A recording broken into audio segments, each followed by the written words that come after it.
The information and opinions expressed on Senior Living are neither legally binding nor the responsibility of this cable system.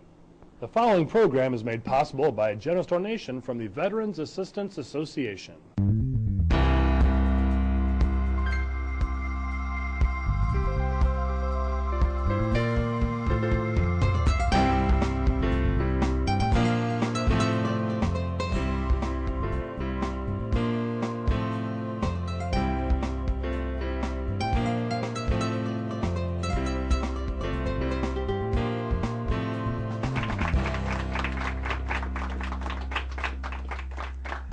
Hello everyone, thanks again for tuning in to this edition of Senior Living. I'm Pat Simasko, an elder law attorney in Mount Clemens. I'm here today with a very good friend of mine, Lisa Gardner. She is with the Alzheimer's Association, and I want to just give a little bit of background about myself. I've been an attorney for about 20 years, and I started doing estate planning right out of law school, and I would do wills and trusts, probate. And then I started getting into Medicaid planning or elder planning, and I did a seminar at one of the local nursing homes. I don't know if I ever told you the story, Shelby Nursing Home in Shelby Township. And when I was at the seminar, I met my wife at the seminar. Her dad had Alzheimer's at 53 years old, and it was just the saddest thing. We were so lost going through the process of helping him out. He got so bad that the nursing home couldn't take care of him, and he ended up having to go through Bort's Geriatric Psychiatric Hospital, which was just an absolute beautiful place.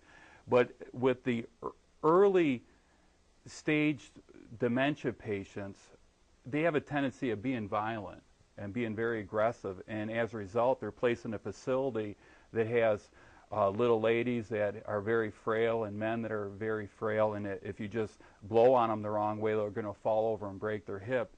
So we were forced in the situation where he had to go to Clinton Valley Mental Hospital for a long time, and it was a really sad time.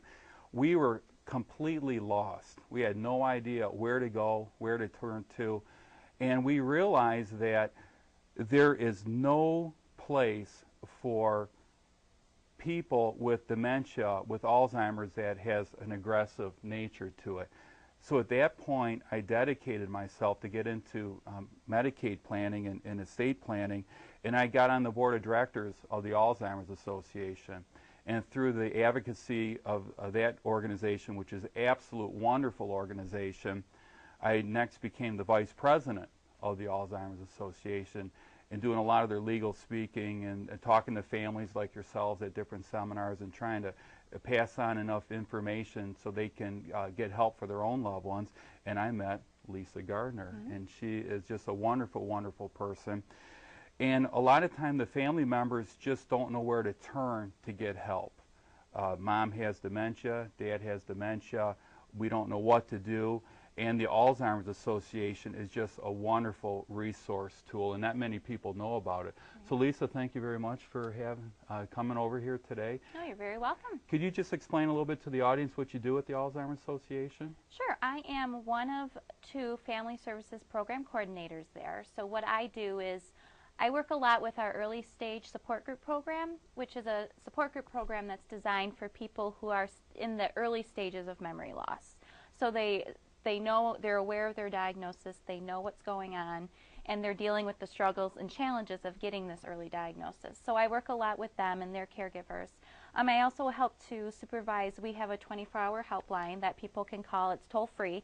And I supervise our helpline representatives at our local level, and I train them and I supervise them in regards to the helpline.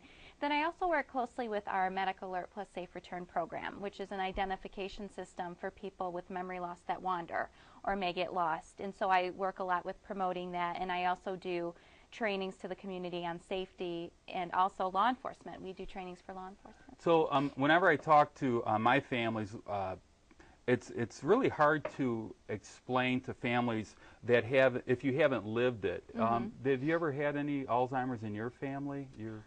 Actually, yes. My grandmother, when I was in high school, well, actually it started before I was in high school, she had, at the time we didn't know what it was. because back then they didn't know as much as they know now, but now looking back, we realize it was Alzheimer's disease. And she progressed for she was about 10 years she progressed with Alzheimer's disease, and she ended up living in an assisted living and then going straight to a nursing home. And so I have that experience with them personally. So many people, they jump in and say, oh, mom's got Alzheimer's or mom's got dementia.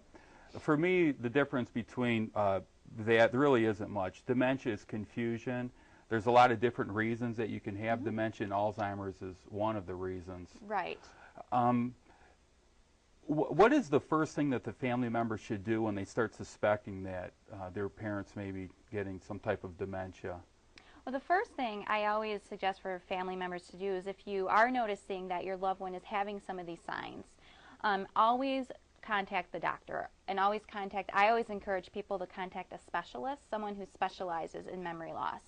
So I encourage them to do that because, like you just said, a lot of people will be quick to assume that it's Alzheimer's when actually it might not be. Physical things such as a vitamin B12 deficiency, a urinary tract infection can sometimes cause someone's memory to change. So it's always important to go to the doctor because you want to make sure, first of all, it's not something physical that can be treated, and also if it's something that can't be treated physically, you want to make sure you're aware of what kind of dementia it is so you know what you're treating. Is there any type of medication that's coming out that helps people with dementia for their confusion? Yeah, I'm sure many of you and probably many of our viewers have probably heard of Aricept, Namenda. These are medicines that unfortunately cannot cure the dementia, but what they'll do is they'll slow the progression of the memory loss. And my grandmother actually was on Aricept. So instead of the decline, the progression going down like a straight line, the medicine will make it go more like this, so they have a longer quality of life with better memory. One of the misconceptions is that if they're taking this medicine and their memory is not improving, it's not working, and that's not true. What is going to happen, it's going to make sure that their memory does not decline at a more progressive pace. I look at it plateaus. Yes. Thank you. It's a plateau where it'll slide down and keep going, and you want that to be as slow as a progression as possible. Right. So if family, they start suspecting it, they go to the doctors, and there's still a million questions that need to be answered with safety in the household and worried about people walking away from the house, and you hear stories, they walk out and they get lost out in the snow, burning down the leaving something on the stove and have a fire. What type of services, I know we have the helpline at the Alzheimer's Association, what exactly is that? It's a 24-hour number that people can call. It's toll free, and it's a helpline where people will call to get up-to-date information on Alzheimer's disease or dementia. They will call to be referred to some of our services that we offer at the association. And a lot of times, a majority of the time, I'll say, it's caregivers who are calling, and they just don't know what to do or where to go. All they know is their loved one was just diagnosed, and now they have no clue what to do. So they'll call us for services and for guidance. So a lot of times we'll refer people to elder law attorneys to make sure they have their legal and their financial issues in place. If they haven't had a diagnosis, we'll refer them to a neurologist, give them a resource of that.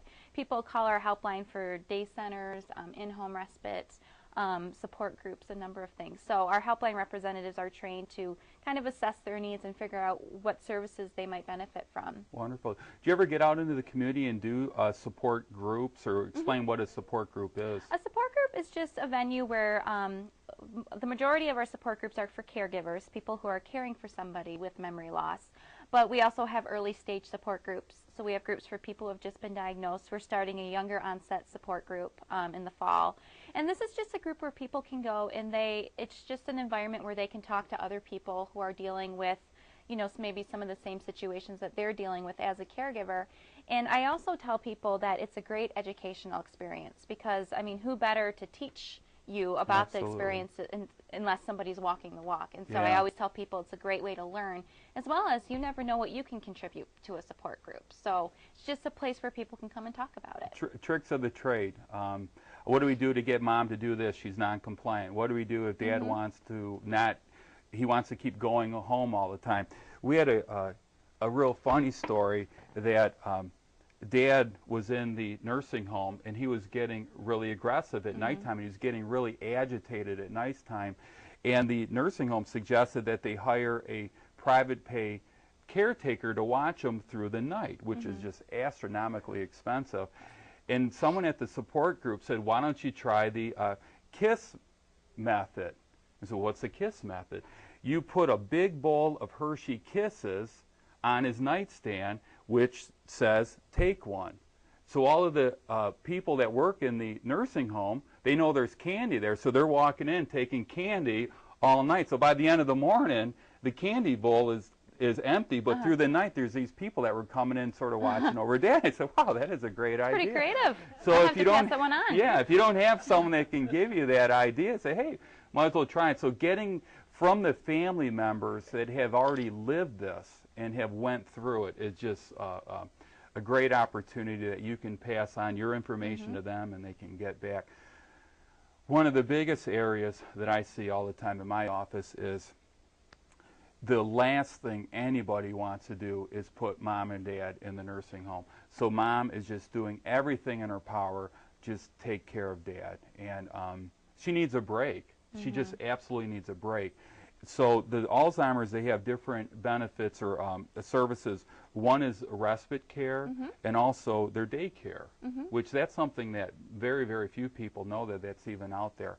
We're going to be talking about that right after. We're going to take a quick break. So thanks for tuning in, and give us a second. We'll have you back to Senior Living. Thank you very much. The Asthma and Allergy Foundation of America has important information for the millions of people with asthma.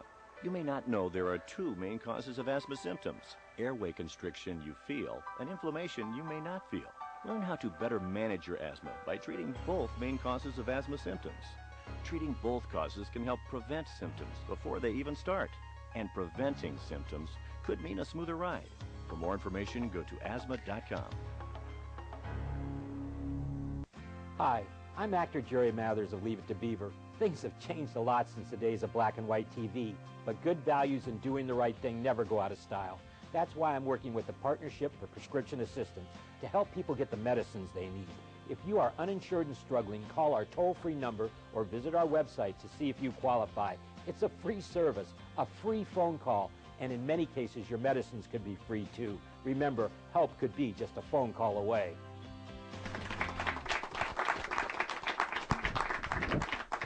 Thanks for tuning back in. I'm Pat Simasko again. This is Senior Living. I'm here with Lisa Gardner from the Alzheimer's Association. And before we left, we were talking about the case where, you know, Mom and Dad were trying hard to keep Dad at home because he has dementia or some other stroke.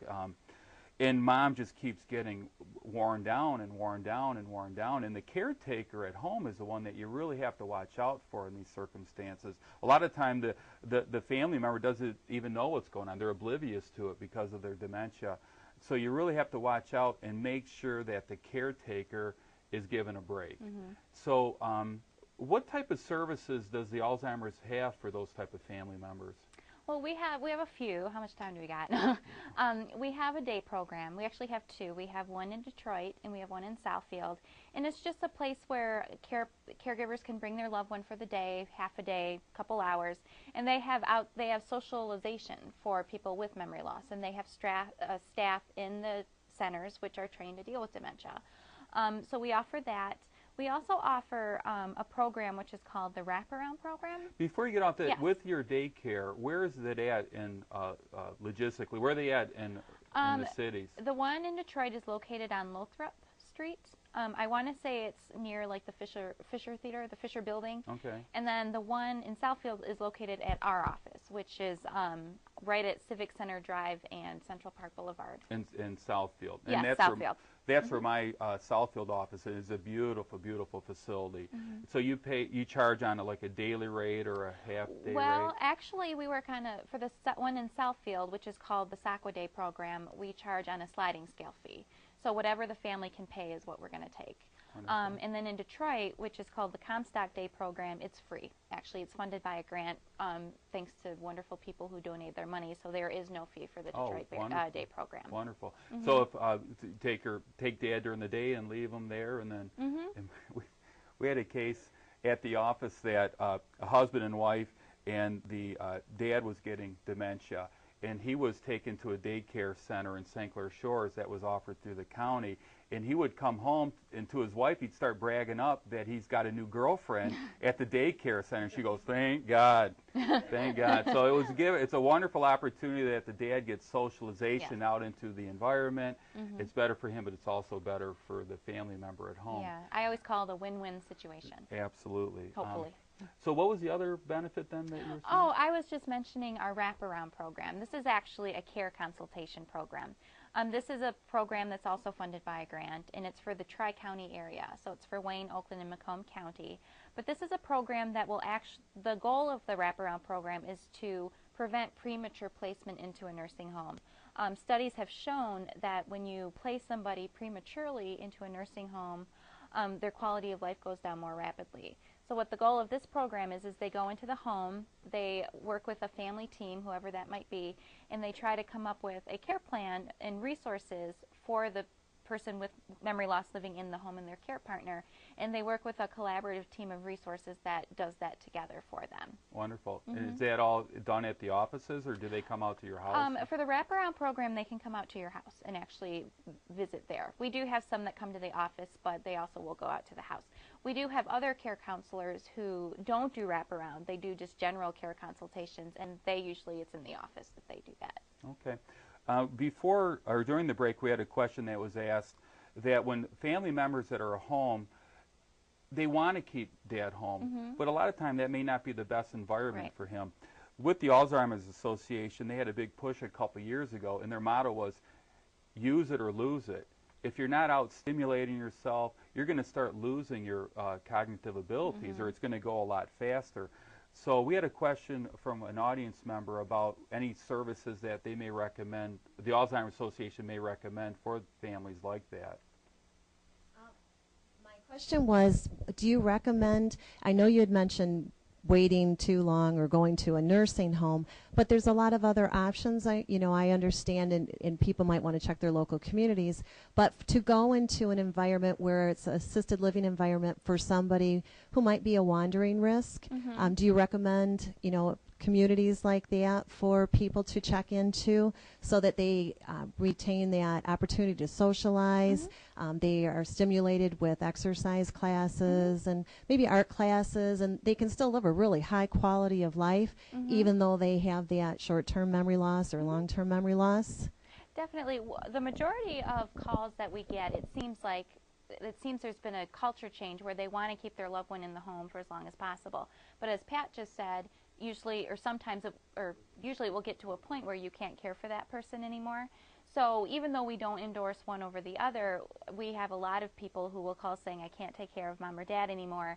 And it's interesting because a lot of people are hesitant sometimes to do that because of the bad stigma that nursing homes used to get. And what I'll usually say to people is that, they've come a long way. A lot of assisted livings now, we usually will recommend Alzheimer units that are specific for people with memory loss. So we'll suggest things like that. And we'll sometimes, we get people who will call about adult foster care homes, which are out there, which are just a smaller scale residence. Usually it's in a house, a private home. So yeah, even though the majority of our callers want to keep their loved ones in the home, we do definitely give them resources for that type of resource too. We see that a lot in the office, and I talk to a lot of the family members, and we talk to mom and dad, and they say, and we ask all the question all the time, what's your plan? What's your care plan?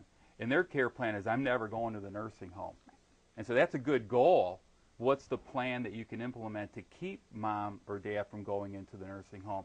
And I like to call it the full continuum of care, which is keep mom and dad home for as long as you can, but then start looking at what's the least restrictive environment for your loved one. Home care, getting help into the house, independent living, assisted living, and then the last resort is a nursing home. And then we want to get whatever government benefits that we can. Sadly, the family members, sometimes the nursing home is the first choice because they don't have the money to pay for in-home care, assisted living, or independent care. And Medicaid never paid for in-home care or assisted living care. They're finally catching on. they're coming up with a program that we're going to be talking about in detail later. It's called the diversion program, which is if mom is imminently at risk for going into a nursing home, you can have her assessed where Medicaid dollars that would normally go to the nursing home will help pay for mom to stay at home, independent living, or an assisted living. And that is the absolute best thing that Medicaid could do, because they found that it costs the budget 1/3 the money to keep mom and dad in assisted living or at home than it would be in a nursing home. And that's where everybody wants mom and dad to be. That. So we're really pushing hard for that program. Good. Now, mom, she's not leaving. And the kids, and you hear, I'm never leaving. They need to protect mom from herself.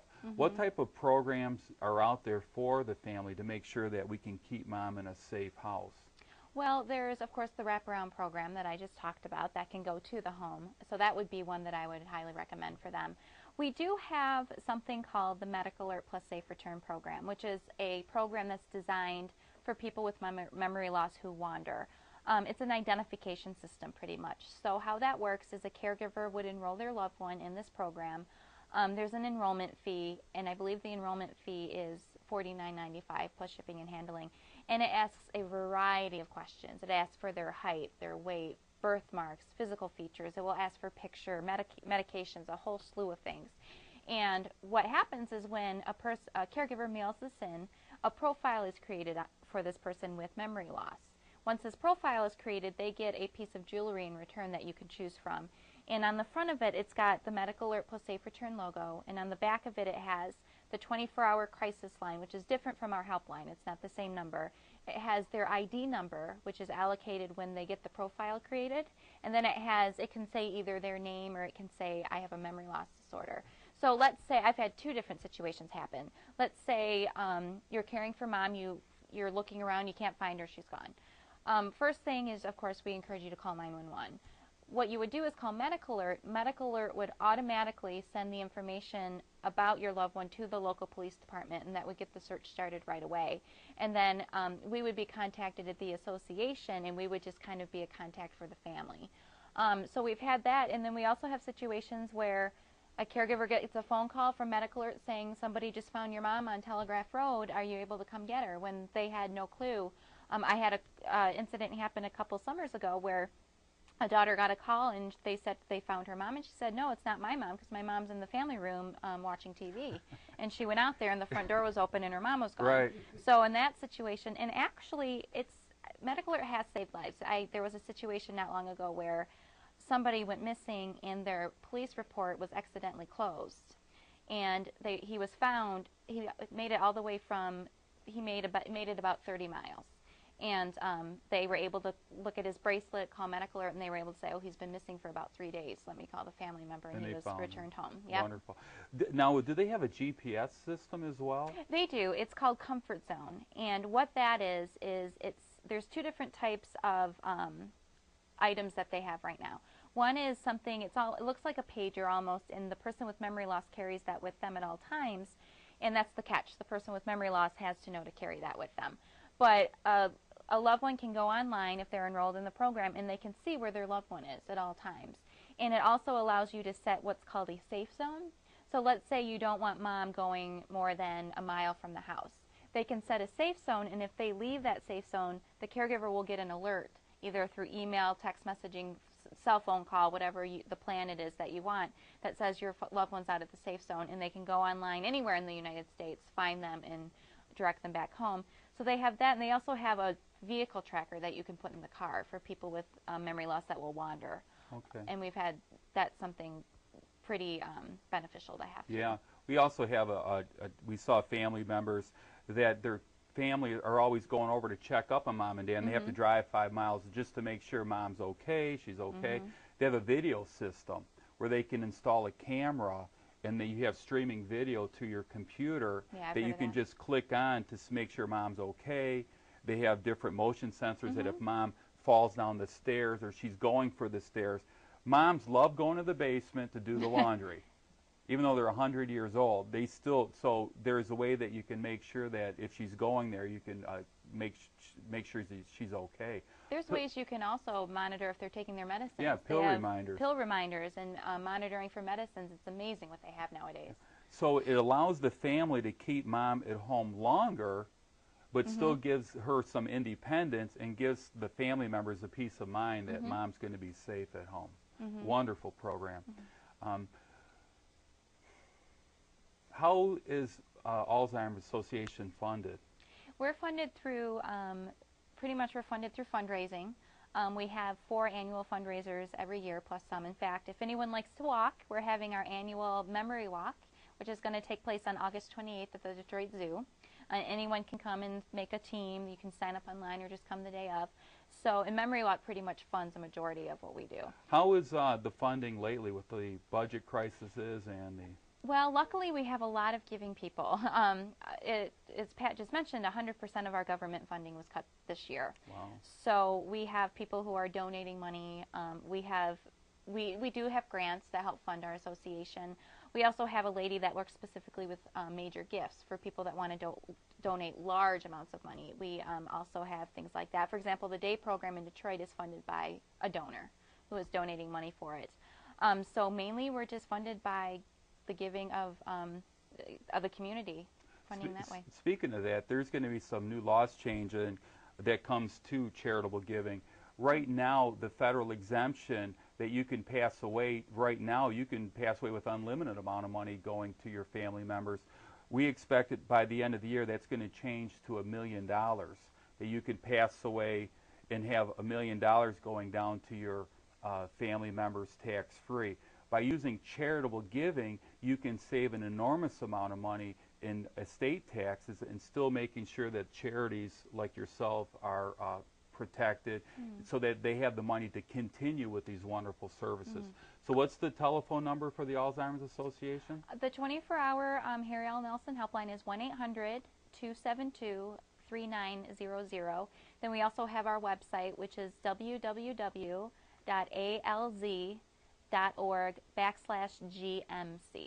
Well, thank you very much for coming. You were wonderful. I'm sure that our audience here and the family members, we're going to really take advantage of the services that the Alzheimer's have. And I strongly recommend, if you do have anyone with any stage of dementia or Alzheimer's, please call the Alzheimer's Association. They're just a wonderful organization. And until next time, thank you for tuning in to Senior Living. I'm Patrick Simasko.